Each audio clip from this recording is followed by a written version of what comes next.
Ignition sequence start. 6, 5, 4, 3, 2, 1, 0. Liftoff. We have a liftoff.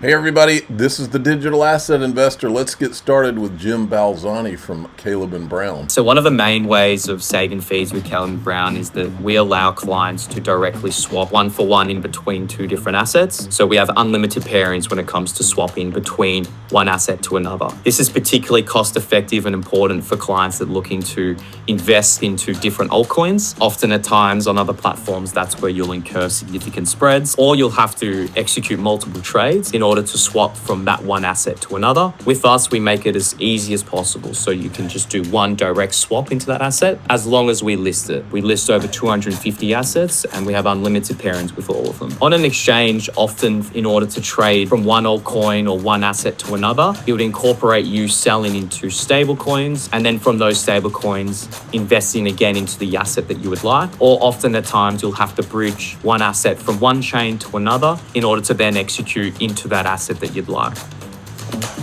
Another of the many reasons that I've put a lot of my XRP at Caleb & Brown, you can do it too. They are my partner, by the way.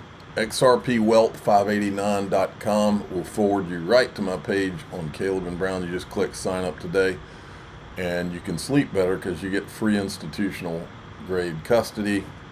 You get your own broker you can email, talk to on the phone, or you can direct message them through the app, and you get the institutional grade liquidity. And I'm sure they're looking to start offering other XRP products, such as yield. We got a 229 XRP. The markets came up a little bit, and it's a little flat, but XRP prices bounced back. Users bought the dip, have enjoyed a nice 12% jump in the past 24 hours. Notably, XRP ledger data indicates there are 21,595 new XRP wallets created in a 48-hour span in the past couple of days. Highest level of growth in 8 months.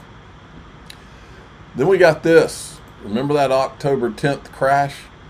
I've seen this movie before many times in my life. You better believe this is what's going on behind the scenes. I've seen it. Every time some major event like this happens, all of these people who have been leveraged, they spend days, if not weeks, trying to pretend like everything's all right. When you have such a violent event like what happened on October 10th and the biggest liquidation in history, it's natural that a couple of weeks later you actually start to see the repercussions of that. And so what we've seen is that there's a lot of fear around of, well, who actually lost money in those events? Which market makers lost money? Where have the liquidations have occurred? And it takes a little bit of time for that information to flow through the system and for people to transparently report what those things are. And so that's what the last 7 days have been, is people trying to uncover who has been impacted by those October 10th events. Yeah, we're going to find out. Okay, Brad Garlinghouse yesterday was on stage being interviewed. I'll play some of this. This is great. I am, though, thrilled, and kind of back to one of the things I said earlier, having a fortress and a citadel. I mean, these are truly the leading financial players and architects of financial trading in the country. And so for them to come along with us as partners and allies, I think is a very big deal. And I'm thrilled. The corp dev team at Ripple's had a busy year. What message does that send to Wall Street, to traditional finance, to crypto skeptics? Get on board. We talked earlier today about the fact that there's still over 50% of the financial institutions in the United States have zero exposure to crypto. There's zero chance that that's going to be true a year from now. That number is going to continue to go down and down. And that is actually great news, because that's tailwinds for the whole industry. That's tailwinds for Coinbase. That's tailwinds for Circle. But that's also tailwinds for Ripple. So happy about that. All right, let's talk about XRP. How does XRP fit into your larger M&A strategy? Well, XRP, and I sometimes have to remind the world of this, but XRP is at the heart and soul of what Ripple is doing. We care deeply. We have called it our North Star. But at the end of the day, we want to do things that are good for the XRP ecosystem. We want to build trust in XRP. We want to build utility in XRP. and we want to build liquidity in XRP. And each of the acquisitions And that all equals price. we do, in one way or another, we believe it will do those things. Now, it may not be, some people may look at it and be like, I don't really, scratch their head a little bit. Well, I promise you that we see in the three-dimensional game of chess, we see how we believe that's going to evolve. I promise you they've run valuation models, and that's why they know. Sometimes we'll probably do things that are more obvious and some less obvious. That's okay with us. Right, there might be... One of the advantages of being private is I don't always have to explain myself to public investors.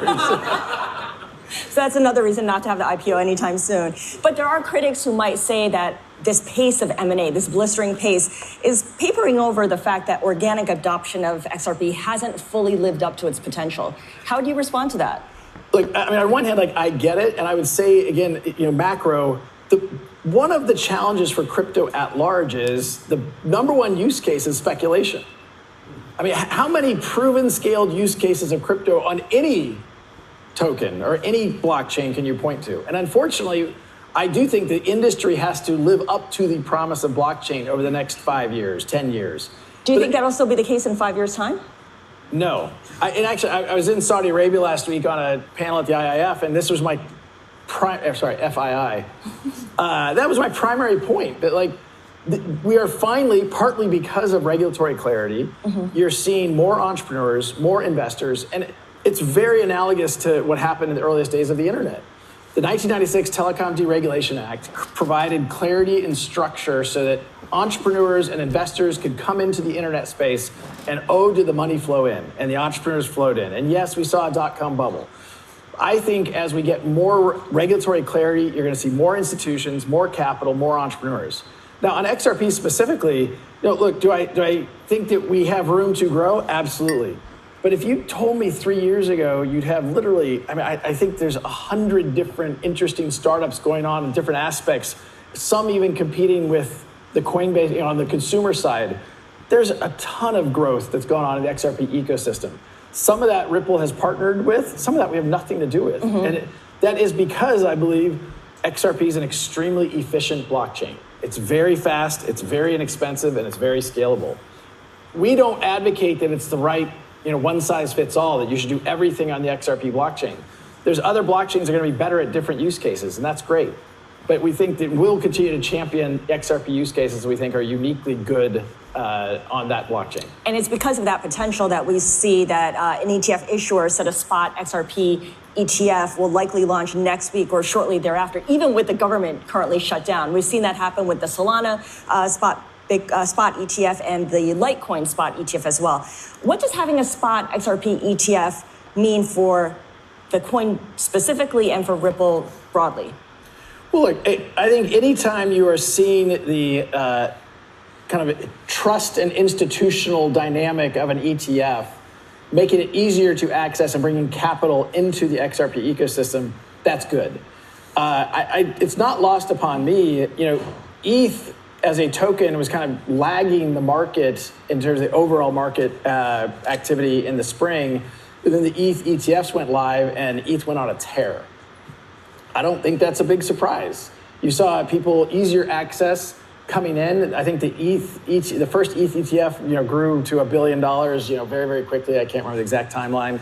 But I think you're going to see that happen in the XRP ecosystem because there's a lot of demand from people who don't have the skill set or interest in launching a Coinbase account or what have you, and they want to have exposure to this asset class. So I think it's overdue. It's frustrating that some of these things have taken so long, but I'm not yet saying it's going to happen next week. I know people on the panels have said it's happening next week. I've heard that said before, so I'm not going to count on it. But it's obviously very, very soon, and I think that's good for the industry. What a great interview, and this is even better. You got to see this. This is what his speech, Brad Garlinghouse speech at the end of Swell. All right. So before I let you all go from Swell 2025, I just want to wrap things up with a few closing words and somewhat personal words about the journey, if you will. So as I mentioned this morning, this is our 9th Swell. Some of you remember, there are a few people that were here for part of this, but the concept of Swell popped up in 2017, And it was the reaction to Swift wouldn't let us attend Sibos. Some people don't know, it's a true story. We couldn't get space, a booth at Sibos. And so we decided, this was in Toronto, and we decided, Sibos, the land of big banks, we were the disruptors, literally. So we went down the street, we hosted our own event, and admittedly, it was a little bit of a warehouse. It wasn't nearly what we have today, but it was anchored by speakers like Ben Bernanke. And I think very quickly Swift regretted their decision because they created more of a monster by pushing us out. Well, 9 years later, the world looks profoundly different. Some of the biggest financial institutions in the world are here in this room with us. But it's not just them. We have the prime brokers, the application builders, the investment banks, the ETF issuers, as we just discussed, and everyone in between. Crypto and blockchain have moved from being taboo words to being part of the fabric of society. And let's be clear, you are all part of this movement. In fact, you all are this movement. So thank you.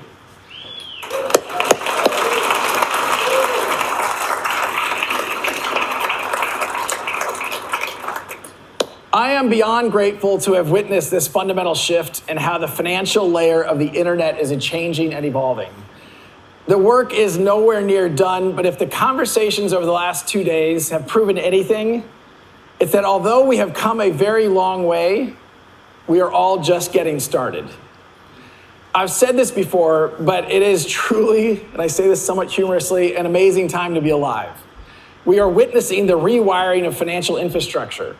We're witnessing enabling things that were simply not possible before.